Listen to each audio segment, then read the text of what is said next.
गाने की शुरुआत में हम एक अमेरिकन फुटबॉल मैच को देखते हैं जहां पर वीआईपी स्टैंड्स में निकी नाम का एक आदमी अपनी गर्लफ्रेंड जेस के साथ आराम से बैठा हुआ था। मैच चल रहा था लेकिन निकी का ध्यान गेम से ज्यादा क्राउड के ऊपर था। उसने एक खूबसूरत लड़की को सीट से उठकर जाते हुए देखा और उसी वक्त उसके दिमाग में खुराफाती आइडिया आया। उसने जेस के साथ एक छोटी सी शर्त लगाई कि देखते हैं कितने लोग उस लड़की को पलट कर देखेंगे। वहाँ बैठे हुए एक आदमी लिवियान ने कहा कि मुझे भी शर्त में हिस्सा लेना है, जिसके लिए निकी मान भी गया। सबने मजाक में $10 की शर्त रखी और काउंटिंग शुरू कर दी। जब लड़की स्टैंड से बाहर निकल गई तो आखिर में पूरी गिनती आई कि 7 लोगों ने उसे पलट कर देखा। इस शर्त में जेस ने सबसे पास का नंबर गेस किया था, इसीलिए वो शर्त जीत गई। लिवियान ने बिना किसी झिझक के पैसे दे दिए और फिर अगला राउंड शुरू करने को कहा। इस बार शर्त ये थी कि अगला फाउल कौन करेगा। जैसी ये कहकर बाहर हो गई कि मुझे इस गेम की कोई नॉलेज ही नहीं है, लेकिन निकी इस शर्त पर कूद पड़ा और उसने $1000 की शर्त लगाई। सीटी बजते ही रेफरी ने फाउल का सिग्नल दिया और निकी ने जिस टीम पर दाव लगाया था वो सही निकला। उसने शर्त जीती और पैसे अपनी पॉकेट में डाल लिए। लिवियान शर्त हारने के बाद भी और ज्यादा एक्साइटेड हो गया। उसने कहा कि अब की बार $5000 की शर्त लगाते। इस बार का सवाल ये था कि अब की बार वो बॉल को पास करेंगे या उसे लेकर दौड़ेंगे। निकी 5000 का दाव खेलने में थोड़ा हिचकिचा रहा था, लेकिन आखिरकार वो मान गया। लिवियान ने गेस किया कि वो भागेंगे और निकी ने कहा कि पास करेंगे और सीटी बजते ही प्लेयर ने सच में बॉल लेकर दौड़ लगा दी। जिस वजह से निकी अब $5000 हार गया। अब निकी ने डिसाइड किया कि कोई बात नहीं, 5000 हार गया अब बंद करते हैं, और उसने जेस से कॉफी पीने चलने को कहा।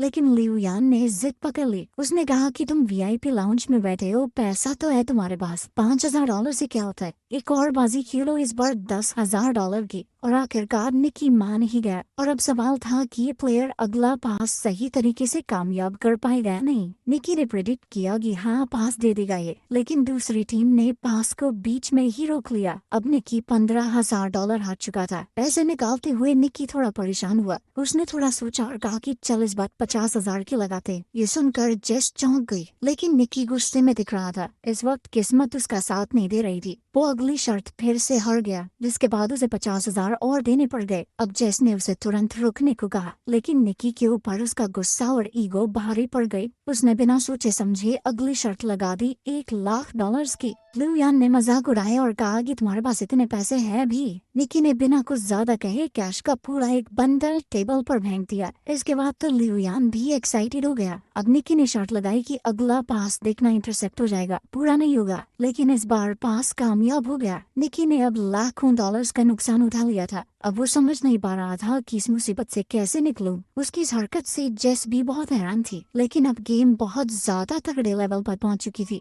निकी ने कहा कि मेरे पास $1,000,000 बचे हैं, पूरी शर्त लगाते हैं, देखते कौन जीतेगा। इस बार ताश के पत्तों से फैसला होगा। लिवियान लगातार जीत रहा था तो अब वो खुशी से पागल हो रहा था। उसने निकी को एक एटीएम मशीन की तरह देखना शुरू कर दिया। लिवियान ने अपना पत्ता निकाला जो थी 5 की पंजी। निक को बस 5 से बड़ा पत्ता निकालना था। जीतने का चांस काफी ज्यादा था। निक ने पत्ता उठाया और बहुत ही कॉन्फिडेंस से पलटा, लेकिन उसकी तो तिग्गी निकली, तिग्गी। ये देखकर तो जेस तुरंत ही कुर्सी से नीचे गिर गई।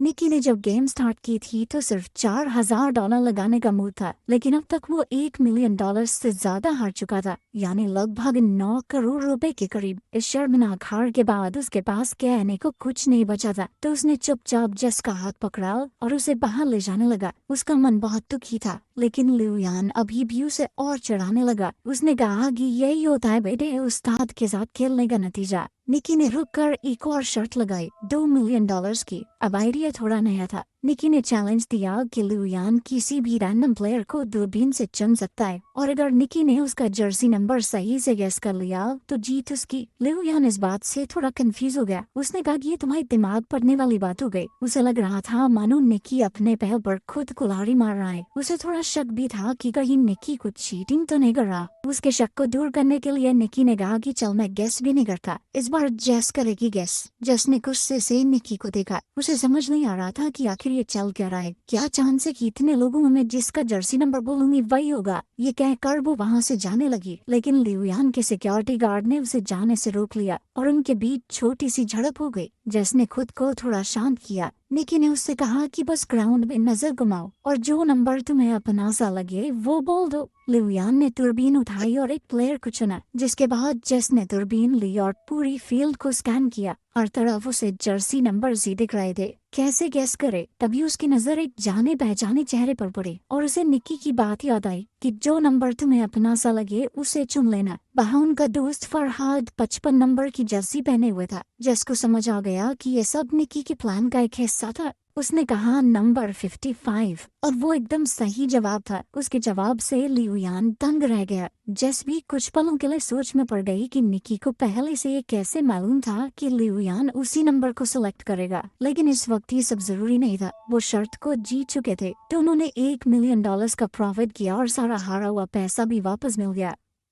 2 बड़े कैश से भरे हुए बैग लेकर वो स्टेडियम से बाहर निकल गए। कार में निक्की ने जेस को बताया कि ये सब कुछ उनके प्लान का हिस्सा था। वो लिवियान को काफी समय से ट्रैक कर रहे थे। दरअसल लिवियान हाई सोसाइटी में अपनी जुआ खेलने की बुरी आदत के लिए मशहूर था। उसके सामने कोई कुछ भी शर्त लगाए वो कूद पड़ता था। निक्की की टीम ने ये पूरा प्लान बनाया था। जैसे ही लिवियान ने अपने होटल रूम से बाहर कदम रखा, उसके सबकॉन्शियस माइंड में नंबर 55 डाला गया। सिक्योरिटी गार्ड के लेबल पिन में भी 55 लिखा था। स्टेडियम के रास्ते में साइन बोर्ड्स पर भी वही नंबर था और उन्होंने उसे सिर्फ ये नंबर दिखाया नहीं बल्कि सुनाया भी। मैच देखने आते वक्त उन्होंने लिवियान की गाड़ी में एक गाना चलवाया था जिससे उसे बार बार 55 नंबर का हिंट मिले। उस गाने में 124 बार 55 जैसी आवाज निकल रही थी, जिस वजह से लिवियान का दिमाग बार बार उस नंबर की तरफ खींचा जा रहा था। साथ ही उसे फरहाद की एक फोटो भी दिखाई गई थी जिससे वो एक विजुअल मेमोरी बन गई। जब वो दूरबीन से देख रहा था तो उसका दिमाग नेचुरली नंबर 55 की तरफ गया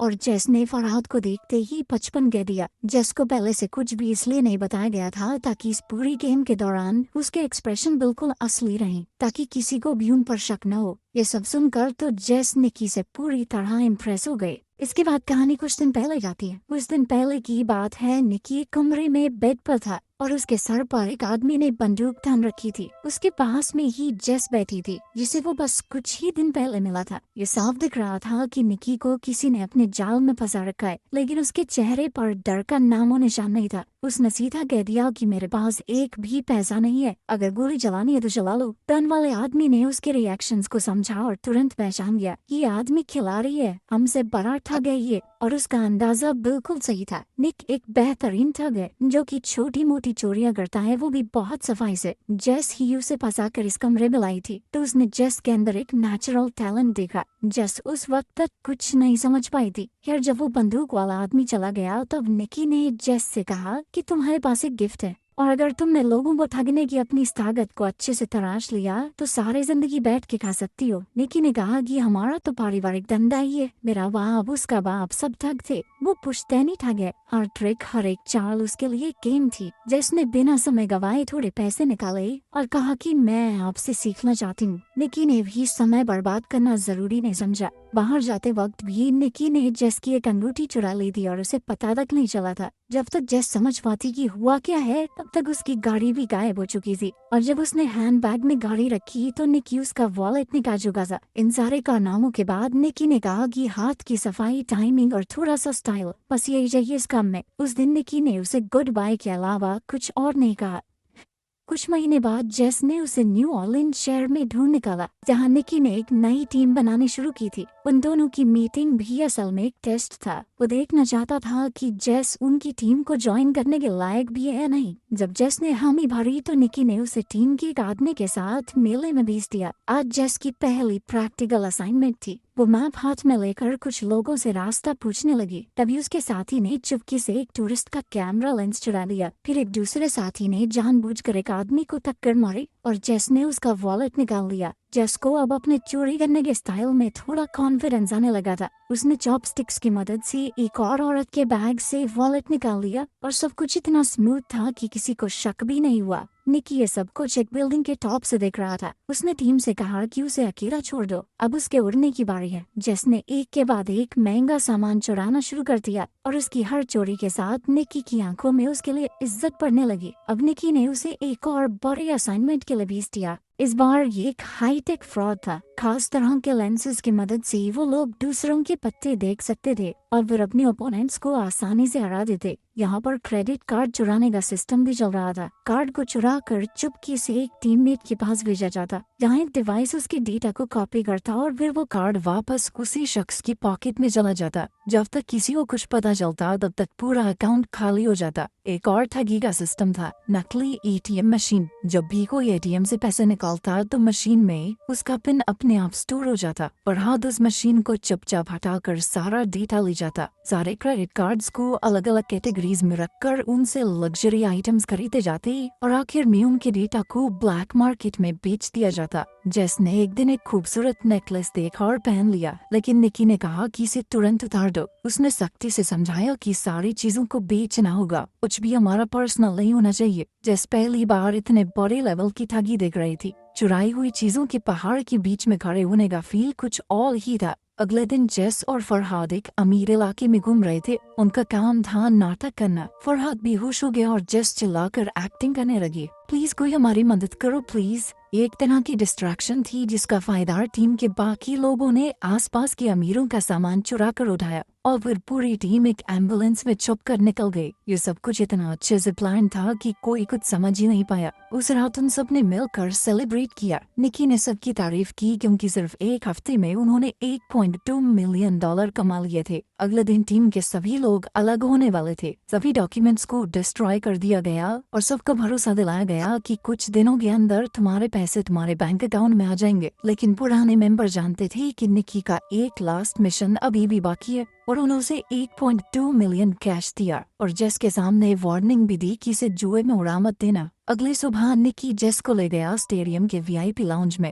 उसने जेस के सामने पूरा तमाशा किया और उसे दिखाया कि कैसे कुछ ही मिनटों में हम $1 मिलियन कमा सकते हैं। जेस उस वक्त तक निकी के थोड़े थोड़े प्यार में पड़ने लगी थी। उसे लगने लगा था कि वो निकी की गर्लफ्रेंड है, तभी तो वो उसे ये सब कुछ दिखा रहा है। लेकिन निकी ने शुरुआत से ही उसे बस ठगी के लिए ही अपने ग्रुप में शामिल किया था। जब सब कुछ खत्म हो गया तो निकी ने उसे $80,000 कैश दिया और आखिर में कहा गुड बाय। जेस ने उसकी तरफ देखा, उसकी आंखों में आंसू थे, उसका दिल टूट गया था। एक तरफ वो निकी से सच में प्यार कर बैठी थी, दूसरी तरफ उसे ये भी लग रहा था कि $80,000 बहुत कम है, क्योंकि निकी ने अभी अभी $1 मिलियन कमाए थे। लेकिन निकी की दुनिया में जज्बातों के लिए कोई जगह नहीं थी और जेस ने अब उसका असली रंग देख लिया था। लगभग 3 साल बाद हम एक रेस कार को सर्विस स्टेशन में घुसते हुए देखते हैं और जल्द ही हमें निकी भी वहाँ नजर आया। उसकी आंखों में थकान थी और उसके चेहरे पर साफ लिखा हुआ था कि पैसे खत्म होने वाले हैं। लंच के वक्त उसकी एक रेस कार टीम के मालिक गेरिया के साथ मीटिंग थी। गेरिया की रिसर्च टीम ने EXR नाम का एक नया एल्गोरिदम डेवलप किया था, लेकिन वो इस एल्गोरिदम को और बढ़िया करके अपने जीतने के चांसेस और बढ़ाना चाहते थे। इसके लिए उन्होंने निकी को काम पर रखा। प्लान बिल्कुल सिंपल था। निकी उनका चीफ इंजीनियर होने का नाटक करेगा, फिर वो ऐसा दिखाएंगे कि उसके और गेरिया के बीच में लड़ाई हो गई है ताकि दूसरी टीम्स उनके जाल में फंस सके। इसके बाद निकी फिर EXR का एक फेक वर्जन बेचेगा राइवल टीम को और असली सिस्टम गेरिया की टीम इस्तेमाल करेगी, जिससे उनकी जीत पक्की हो जाएगी। डील के हिसाब से निकी को €1 मिलियन मिलने वाले थे इस काम के लिए और फेक सिस्टम बेचने से जो कमाई होगी वो भी उसकी। निकी ने इस काम को मजाक समझा। इतना सिंपल स्कैम तो वो नींद में भी कर सकता था, लेकिन गेरिया के बटलर को उस पर बिल्कुल भरोसा नहीं था। उसने सीधा निकी को धमकाते हुए कहा कि अगर कुछ भी गड़बड़ की ना तो गोली सीधी छाती में मारूंगा तेरे। निकी ने एक टक्सीडो पहना और शाम को एक पार्टी अटेंड करने के लिए निकल गया। उनका प्लान था भीड़ के बीच में अपना झगड़ा करना, और उनका प्लान तो तभी बिखर गया जब जेस ने एंट्री मारी एक लाल ड्रेस में सीढ़ियों से उतरते हुए, और वो सीधा जाकर गेरिया के गले लग गई। ये देखकर निकी का दिमाग घूम गया। उसने जेस को 3 साल से देखा ही नहीं था और अब वो किसी और के साथ थी, और वो भी उस आदमी के साथ जिसने निकी को काम पर रखा है। जेस ने आराम से निकी के पास आकर कहा कि अब मैं कोई ठग नहीं हूँ और जो कुछ भी 3 साल पहले हुआ था अब उन बातों का कोई मतलब नहीं। उसने ये भी कहा कि गेरिया को निकी और उसके बीच के पुराने रिश्तों के बारे में कुछ नहीं पता, और कहा कि अगर ये बात दबी रहे तो ही बेहतर होगा। ये सब सुनकर निकी का खून खौल गया। उसने वोडका का ग्लास उठाया और एक ही बार में खाली कर दिया। पहले उसे लड़ने के लिए एक्टिंग करने की जरूरत थी, अब तो उसे वैसे ही खुंदगारी थी गेरिया पे। और उसने सबके सामने जबरदस्त झगड़ा किया। ये ड्रामा राइवल रेसिंग टीम को बहुत पसंद आया। जल्द ही सिक्योरिटी ने उसे पार्टी से निकाल दिया, लेकिन अब राइवल टीम का बिजनेस कार्ड उसके हाथ में आ चुका था। अगले सुबह निकी मैक्लारेन टीम के मालिक से मिला। उसने सीधी बात की कि 3 मिलियन यूरोज लगेंगे। EXR सिस्टम बेचना चाहता हूँ मैं। रेस कार के मालिक के पास पैसों की कमी नहीं थी, तो मोल भाव की जरूरत ही नहीं पड़ी। उन्होंने तुरंत ट्रैक को टेस्ट किया और रिजल्ट देखकर मालिक का चेहरा खिल गया। निकी ने भरोसा दिलाया कि 48 घंटे में पूरा सॉफ्टवेयर मिल जाएगा। दूसरी तरफ जेस सड़क पर फरहाद से मिली। फरहाद को निकी ने भेजा था। उसने जेस को बताया कि 3 साल पहले निकी का चले जाना जरूरी था। उनके पास कोई चॉइस नहीं थी। उसने कहा कि निकी अब भी जेस से प्यार करता है। फरहाद ने एक बक्सा जेस को दिया, जिसके अंदर वही नेकलेस था जो जेस को पसंद आया था। इस बात की कोई गारंटी नहीं थी कि वो असली है या नकली, लेकिन उस बात से फर्क नहीं पड़ता था। उस नेकलेस को देखकर जेस का मन पिघल गया। जेस के मुंह से तो ये निकला कि वो निकी पर भरोसा नहीं कर सकती, लेकिन उसकी आंखों में कुछ और ही लिखा था। वो अब्यूज के लिए कुछ तो महसूस करती थी। खैर, जल्द ही डील का दिन आया और निकी मैक्लारेन टीम के मालिक को सॉफ्टवेयर दे गया। बदले में एक हट्टे कट्टे इंसान ने उसके हाथ में 3 मिलियन यूरोज थमा दिए। लेकिन निकी का नेचर ही कुछ ऐसा था कि वो बिना रिस्क के काम नहीं करता। उसने उस सॉफ्टवेयर की एक कॉपी चुपके से सभी रेसिंग टीम्स को बेचती। हर एक हैंडशेक में नए यूरोज, जिससे हाथ मिलाया मिलियंस में पैसे ले लिए। जब तक रेस शुरू नहीं हुई, किसी को पता ही नहीं चला कि सभी के पास एक ही सिस्टम है। उस रात निकी ने भागने की जगह जेस को मैसेज की। अगर समय रहते वो आ गई तो वो दोनों साथ में भाग सकते हैं। निकी ने इंतजार किया पर कोई नहीं आया। आखिरी समय पर जब वो हार मान के निकलने लगा तो जेस आ गई। लेकिन अभी भागने का टाइम नहीं था, क्योंकि उसी वक्त वही हट्टा कट्टा आदमी जिसने मैक्लारेन टीम की तरफ से उसे 3 मिलियन यूरोज दिए थे, वो निकी के सामने आ गया। दरअसल वो गेरिया का आदमी था। अब वो सब कुछ सच पता कर चुका था कि निकी ने फेक नहीं बल्कि असली सॉफ्टवेयर बेचा है। उसे गेरिया की 1 मिलियन यूरोज के अंदर कोई इंटरेस्ट ही नहीं था। अब वो अपना पूरा गियर पहन कर निकी की कार से जानबूझकर टकरा गया। निकी और जेस एक घातक एक्सीडेंट के बाद पकड़े गए। उन दोनों को बांधने के बाद सारा कैश गेरिया के सामने रख दिया गया। निकी की इस हरकत से गेरिया बहुत गुस्से में था। उसने इस प्रोग्राम को बनाने में 40 मिलियन यूरोज लगाए थे और अब सारे के सारे बर्बाद हो चुके थे। सबसे बड़ी बात तो ये थी कि गेरिया समझ ही नहीं पाया कि निकी ने असली सॉफ्टवेयर कैसे चुरा लिया। जब निकी ने कुछ नहीं बताया तो गेरिया ने जेस का नाक दबा दिया, जिसके बाद उसकी सांसें रुकने लगी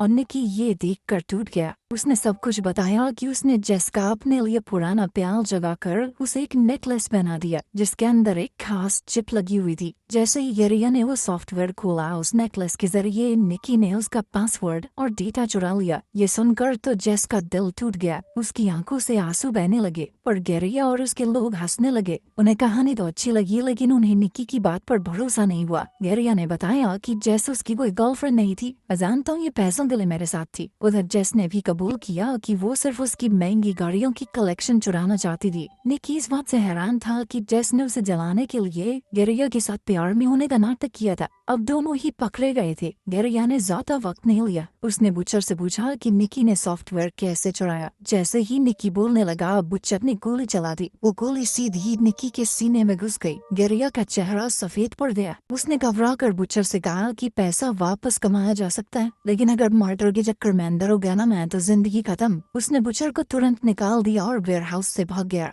जेस बहुत ज्यादा रो रही थी, लेकिन बुचर ने कहा कि डरने की जरूरत नहीं है। वो असलियत में निकी का ही आदमी था, और सच कहूँ तो उसका बाप हूँ मैं, असली बाप। उसने गोली जानबूझकर दिल के साइड में जलाई थी। उसने टेप से जख्म को सील किया, सुई से खून निकाला और उसकी छाती में एयर प्रेशर को स्टेबलाइज किया। अचानक निकी ने फिर से अपनी आंखें खोल दी। वो अब भी जिंदा था। ये एक्ट थोड़ा पागलपन से भरा हुआ था, लेकिन काम तो कर गया। पैसों का ढेर उनके पीछे पड़ा था और वो तीनों वहाँ से निकल गए। निकी दरअसल एक अनाथ था और उसे इसी बटलर ने पाला था। उसने ही निकी को ये सारी चोरी चकारी की स्किल सिखाई थी। रूल था कि कभी इमोशनल मत होना, लेकिन अब निकी सच में जेस से प्यार करने लगा था। बटलर ने दोनों को एक सड़क किनारे छोड़ा और सारे पैसे लेकर चला गया। निकी के हाथ कुछ भी नहीं आया, लेकिन हॉस्पिटल जाते हुए निकी ने गाड़ी में देखा कि गेरिया की 2 लाख यूरोस की गाड़ी जेस के हाथ में थी। दोनों ने एक दूसरे को देखा और मुस्कुरा दिए। इस चालबाजी और हाथ की सफाई के साथ वो दुनिया के किसी भी कोने में भूखे तो नहीं मरेंगे।